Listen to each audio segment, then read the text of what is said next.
So, oh dear, bad start to that video. So, Nigel Farage, I think, made his grand debut on PragerU.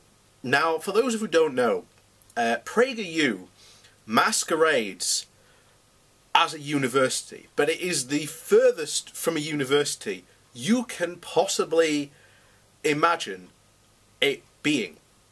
PragerU have participated in out-and-out right-wing propaganda, historical revisionism, and climate change denial, anything you can think of. PragerU have probably done it, and they've done it in such a carefully manipulated way. And Nigel Farage, I think that was the first time he was on. I'm not 100% sure, but I think that was the very first time Nigel Farage had actually been on the PragerU University channel.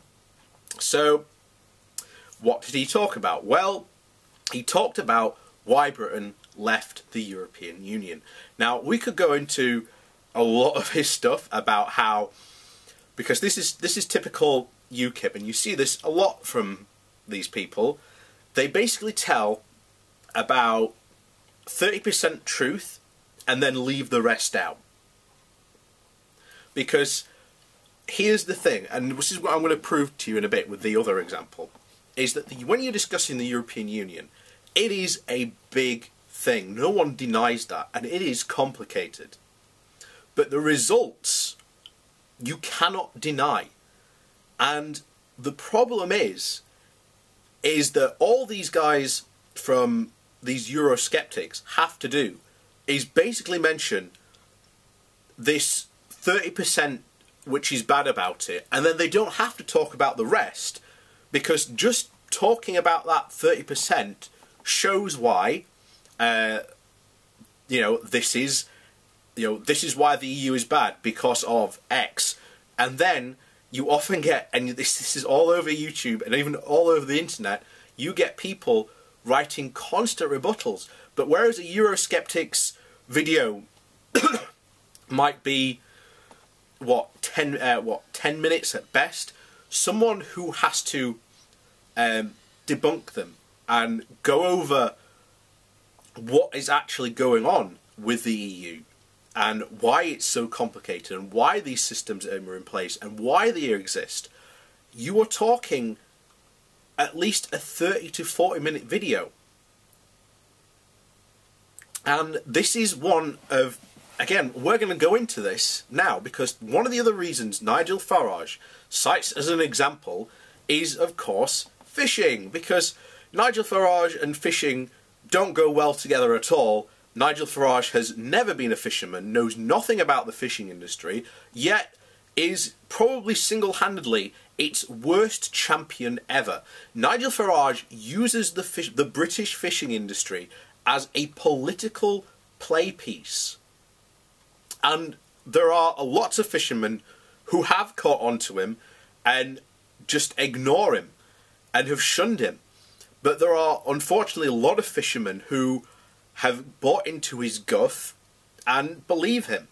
So, let's go over the claim that he made on PragerU. So his claim was that the European Union stopped the British fishing fleet fishing by about 20% in British territorial waters.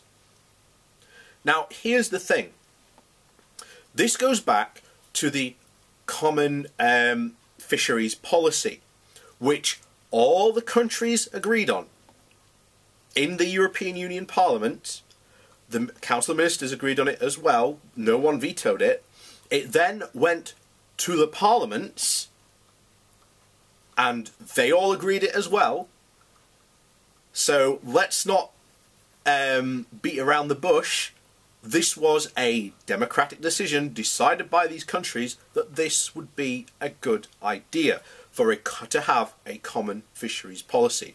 Now, the other thing we're going to have to talk about is the history, a bit of fishing history.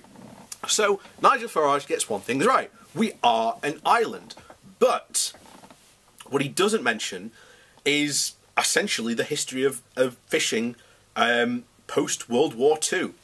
So, one thing you have to understand, fish has always been, really up to just after the end of World War II, it was a big thing for British people to eat. We had one of the largest fishing fleets in Europe because for the demand for fish. Okay? So bear in mind there's this large demand for fish, and now you have post-World War II. And again, British fishing fleets were confined to either fishing in British territorial waters or international waters. However, when you look at fish in general, fish don't care about borders. Okay? The largest stock for fish in general is in the Norwegian territorial waters. Okay? This is a fact. This isn't... You can go and look this up. This is where most fish will go basically throughout the year. They will basically swim around, but they generally end up there. So, British fishing fleets were banned from going to fish there. But here's where the rub comes in.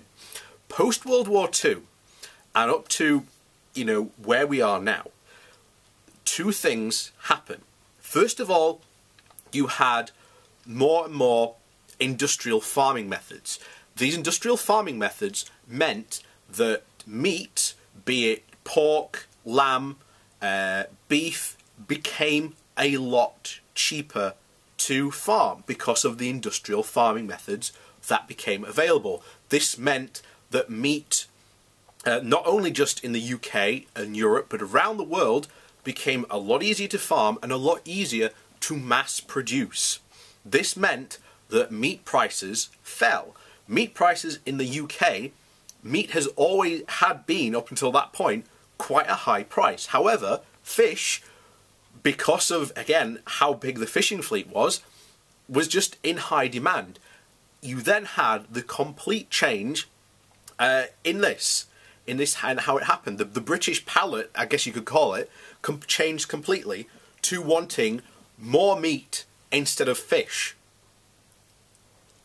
So the problem became that you had a massive fishing fleet that was still fishing at a level for essentially 100% demand in fish, when in reality the demand was dropping year by year, decade by decade.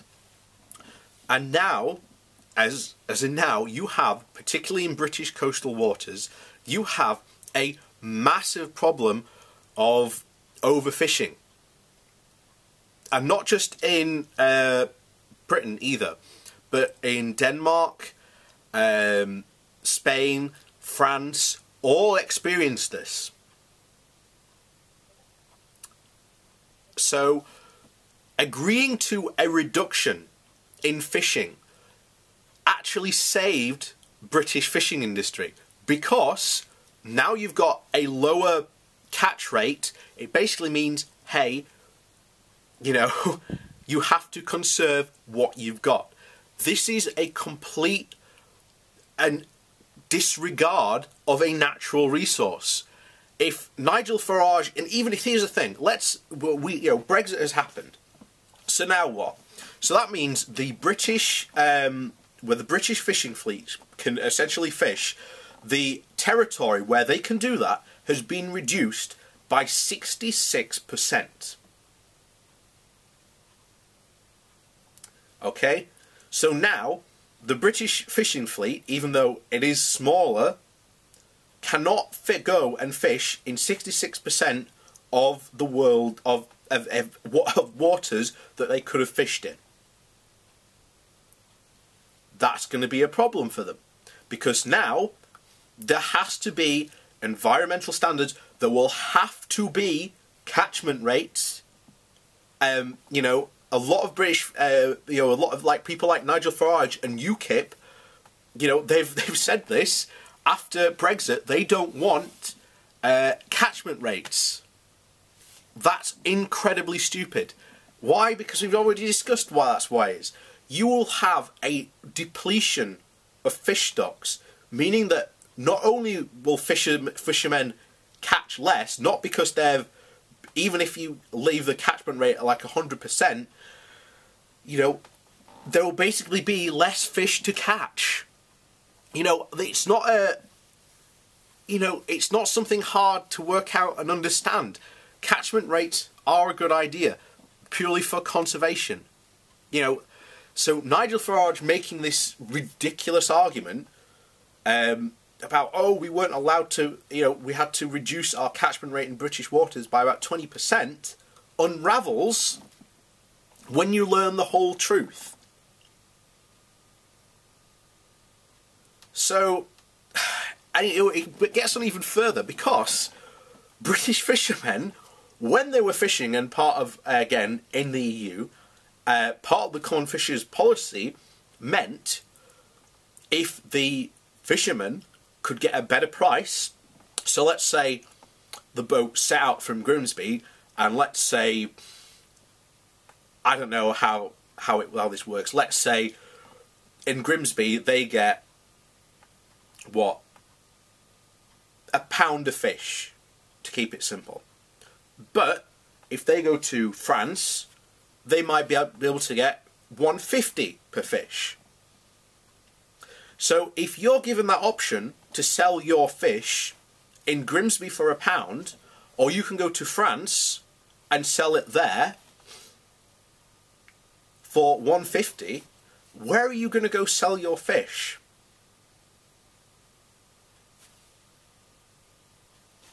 And now, because we've left, British fishermen cannot engage in that.